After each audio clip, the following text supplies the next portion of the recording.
This is Eddie Hearn, Matchroom Boxing. You're watching Sporting Icons. You don't need to be anywhere else.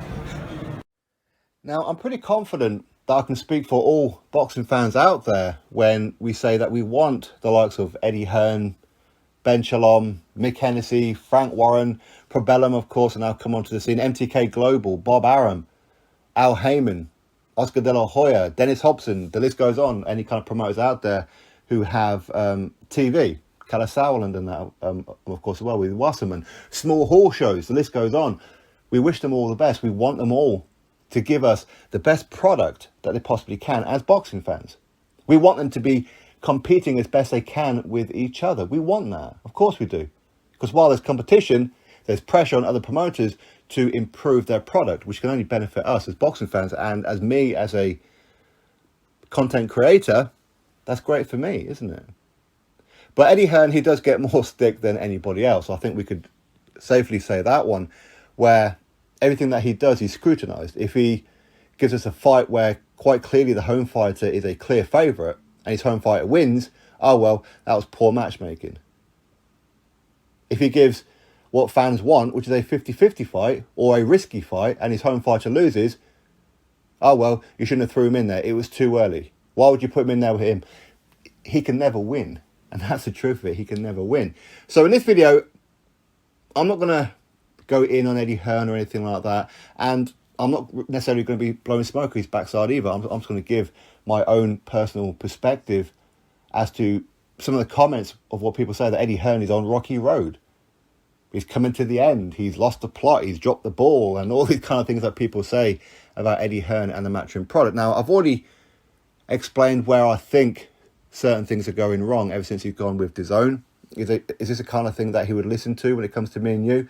No, probably not.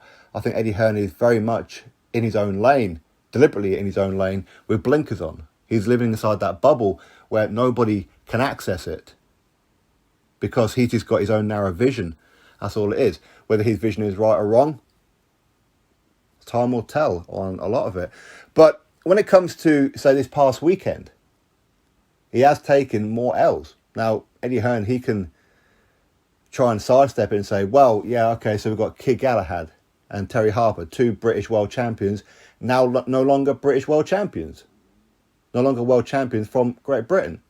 Now we have another one, because we have options, on Kiko Martinez from Spain. Now we have Alicia from America.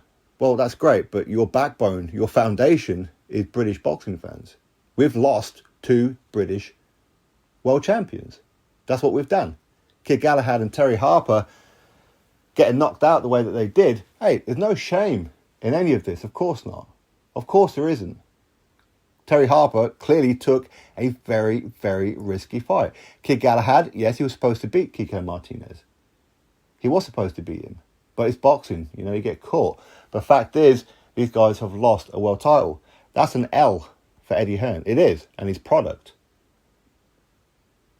Shannon Courtney, she lost that belt on the scales.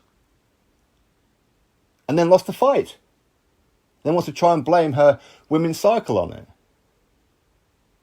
Has she even had 10 fights yet, and she lost 2 of them? Her attitude sucks. I don't know why Eddie Hearn keeps putting her on TV. I don't know. I don't get it. She's got that victim mentality. She's an arsehole, is what she is. Her attitude stinks. You could put on a cracking card. I look forward to it. I'm excited about it. Put her on it. I'm not so excited anymore. And a lot of people are feeling that way. But Eddie Hearn can't seem to see that. Anthony Joshua. No shame in him losing to Alexander Usyk. And I don't know why people are celebrating that, especially if you're British. But he just lost to a pound-for-pound fighter.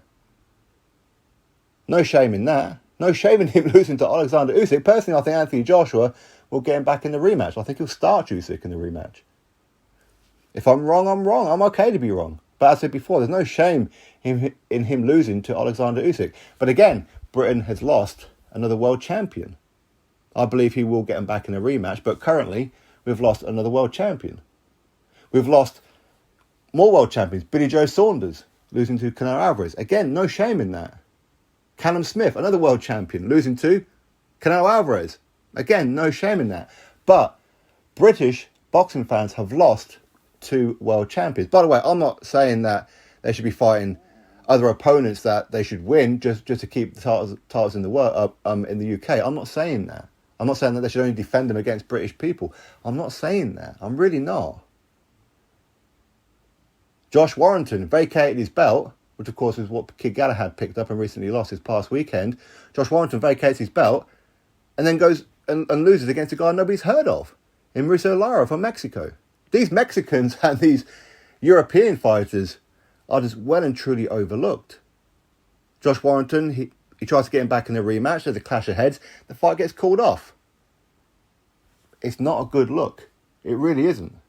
Mikey Garcia losing to another Spaniard in Sandor Martin. That's not a good look. As Mike Garcia is supposed to be one of the faces of DAZN and Matchroom Boxing. Well, that ain't a good look, is it? Losing to a guy that most people haven't heard of.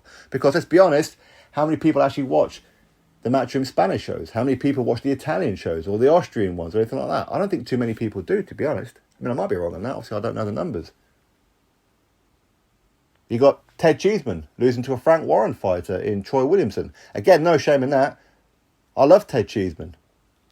I'm gutted for him. I'm absolutely devastated for Ted Cheeseman. Of course, I'm very happy for Troy Williamson. I've interviewed him before. He's a lovely lad. Of course, he's from my neck of the woods as well. Well, close to. I mean, I'm Newcastle, he's Darlington. But that's a home fighter losing the British title to a Frank Warren fighter. That's taking an L. You've got Anthony Fowler, who again is an exceptional talent. Eddie Hearn should have known better than to put him in there with Liam Williams. Liam Smith, my bad. Liam Smith is a world-class fighter. He is. The levels between them were very, very evident, and they were for a lot of people. That's not Anthony Fowler's fault. Anthony Fowler, he's a fighter. He'll fight anybody. Of course he will. But Eddie Hearn, he wanted Anthony Fowler to win. He saw more of a future with Anthony Fowler than he did Liam Smith. Liam Smith has been one of the most inactive fighters around. Even Al Siesta had to put Liam Smith on one of his cards in Russia. Or one of his friends' cards, anyway. So, again, that's Anthony Fowler taking a second loss. I think Anthony Fowler is a fantastic talent. I really do. I think he was very unfortunate against Scott Fitzgerald. I do. Hopefully now we get to see maybe a Ted Cheeseman versus Anthony Fowler or something like that going forward. That may save something. You've got one of his top fighters out there, Canelo Alvarez, fighting on Showtime because the PBC refused to let Caleb Plant go fight on DAZN or any other network. They only allowed Caleb Plant to fight Canelo Alvarez for Undisputed if Canelo fights on their platform. That should be illegal. It should be illegal. Imagine if Eddie Hearn said that. Imagine if Anthony Joshua defeats Alexander Usyk in a rematch. And then he says to Tyson Fury, if Tyson Fury, of course, gets past Dillian White, well, sorry, Tyson, you can only fight Anthony Joshua if you fight on DAZN. Other than that, imagine what the boxing world will say. But yet nobody's saying nothing about Canelo Alvarez and the PBC, and nobody's saying anything about it. Why is that? You've got other fighters that Eddie Hearn's got. Conor Benn. Eddie Hearn keeps saying how Conor Benn's a superstar. He's a face of boxing. What are you talking about? He hasn't won a single belt yet. He hasn't won even an area title, an English, a British, a Commonwealth, a European. But yet, what? He's going to be fighting for a world title? When we talk about skipping levels, that's not how it works. At some point, he's going to get starched because he hasn't been going through the levels properly. Don't get me wrong, I'm a very, very patient boxing fan. I want Conor Benn to do well. I support Conor Benn. I do. I like him. But what makes him so great compared to, say, Joe Cordina? Joe Cordina, who, of course, you know, he's his stablemate and everything, but Joe Cordina, who has that amateur background, the Olympic background, who is going through the levels of the British Championships and all those kind of things.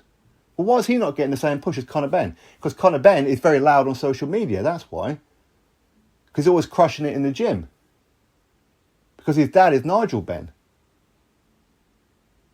Much like Campbell Hatton. Why is he given a slot? Because he's Ricky Hatton's son.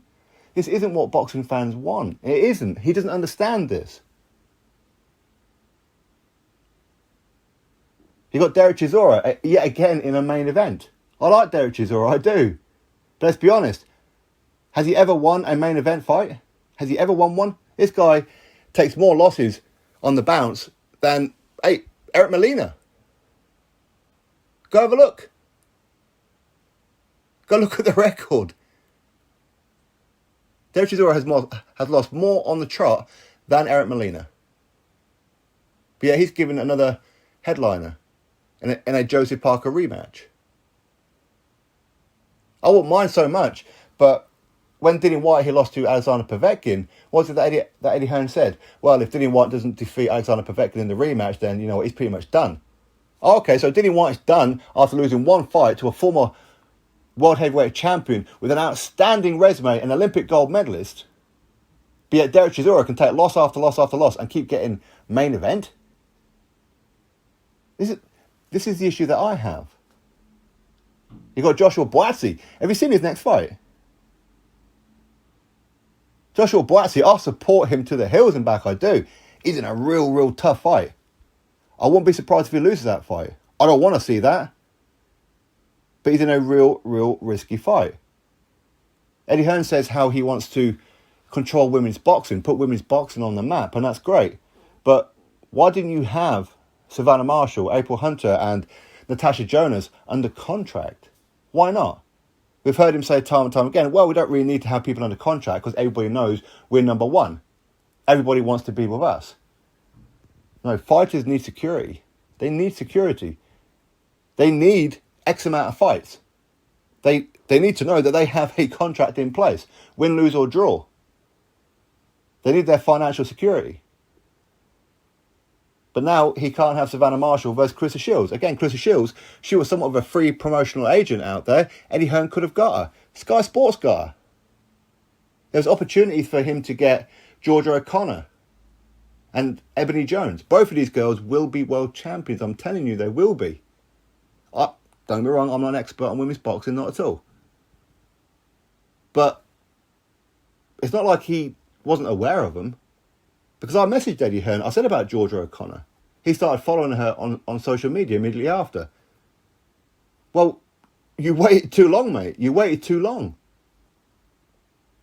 You dropped the ball when it came to Georgia O'Connor. You dropped the ball. I don't know the backstory of Ebony Jones. Maybe she was offered to Eddie Hearn. Maybe. Again, keeping with women's boxing, is Katie Taylor on the slide? Maybe she is. Maybe she isn't. I hope not. Again, I've been supporting Katie Taylor for a long time. And I understand some of you will be quite offended because some of you are real big Eddie Hearn fans. I understand it. He's a great guy. He's a great character to have around. He is. I've met him several times. But we have to be honest here. He is on rocky road right now. He really is. When it comes to women's boxing, yes, Katie Taylor, of course, she's undisputed champion. She's doing very well. She is. But a couple of fights, people thought she didn't win. People are starting to suggest that she is on the slide. I said before, I hope not. I hope not. You got Chantel Cameron. I mean, she is phenomenal. She is phenomenal. She has the opportunity here to be the face of women's boxing on DAZN. But you know what? She's an MTK fighter as well. She could quite easily go, okay, you know what, I want to get undisputed, and then I'm going to start defending her on some MTK shows. She could do that. She could, because you don't have her under contract. As far as I'm aware, maybe he does. I don't know. I really don't know. You've got that Sandy Ryan. I don't know how good she's going to do. I don't know. But there's missed opportunities here. And again, because you didn't have people under contract like Hughie Fury, like Lewis Ritson. Was it that Eddie Hearn says, well, to be honest, I didn't really have space for them, really. Okay, well, you were quite happy when you were about to sign them. You're quite happy to offer them deals, but because they then chose to not stay with Matchroom, suddenly you didn't have room for them. How do you think that makes them feel? How do you think it makes other fighters feel when they hear you say that I don't really have room for them? Well, why would I want to sign with you when you don't have room? If you don't have room for Hughie Fury and a Lewis Ritson, then why would you have room for me? I sign with you, I'm just get lost in the shuffle.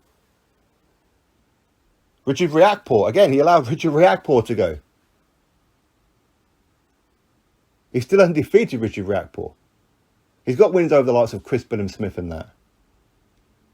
Why did you allow Richard Riakporhe to go? Why didn't you have him under contract? Josh Kelly as well. So he loses one fight to David Avanesian. We think Josh Kelly and Conor Benn is still not a big fight. Why would you let Josh Kelly go?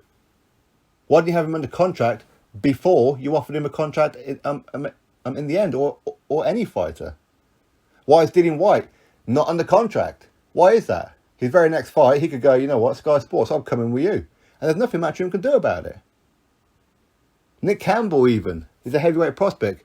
Now, of course, we know Eddie Hearn, he brought in Nick Campbell because he thought that he could bring in a lot of ticket sellers. Bring in the punters, because obviously with his rugby background and everything, that lasted a whole of one fight, which Nick Campbell won. Now Sky Sports have got him. Why didn't he sign Mark Dickinson? How did you let that one go? Mark Dickinson is a phenomenal fighter. How did you not see this one? Chris Eubank Jr. Chris Eubank Jr., I mean, Eddie Hearn's right-hand man in Frank Smith, isn't he engaged or married to Chris Eubank Jr.'s sister? Surely a deal could have been reached. Like Chris Eubank Jr., loathe Chris Eubank Jr. He's a big name. He's still a big name. People will watch him. Again, Chris Eubank Jr. versus Liam Williams. I'm getting the impression more people are interested in that fight than they are Conor Benn versus Chris Algier, which is happening on the same fight night, on December the 11th. That's not a good look. It's not good. Stephen Robinson. Again, I offered him Stephen Robinson. Sign him up under a promotional contract. He dragged his feet about it. Barry Hearn, his dad, was very, very interested. I shouldn't really be saying any of this, but his dad was very interested. Eddie Hearn, well, I've got too many heavyweights. Oh, really? Okay, so it wasn't long after that you gave Nick Campbell a go, and a couple of other fighters. I'll tell you right now, if Steve Robinson starts doing well, if he starts climbing up the ladder that me and many people believe that he will do, Eddie Hearn will want to sign him at some point, and Steve Robinson will probably tend to go jog on. Because Steve's very, very loyal. He can't get good fights for Demetrius Andrade. What's happening with that? Why is he fighting Jason Quigley? By the way, I hope Quigley wins. I do. He's an Irish lad. He's a quality guy, and I hope he gets to win.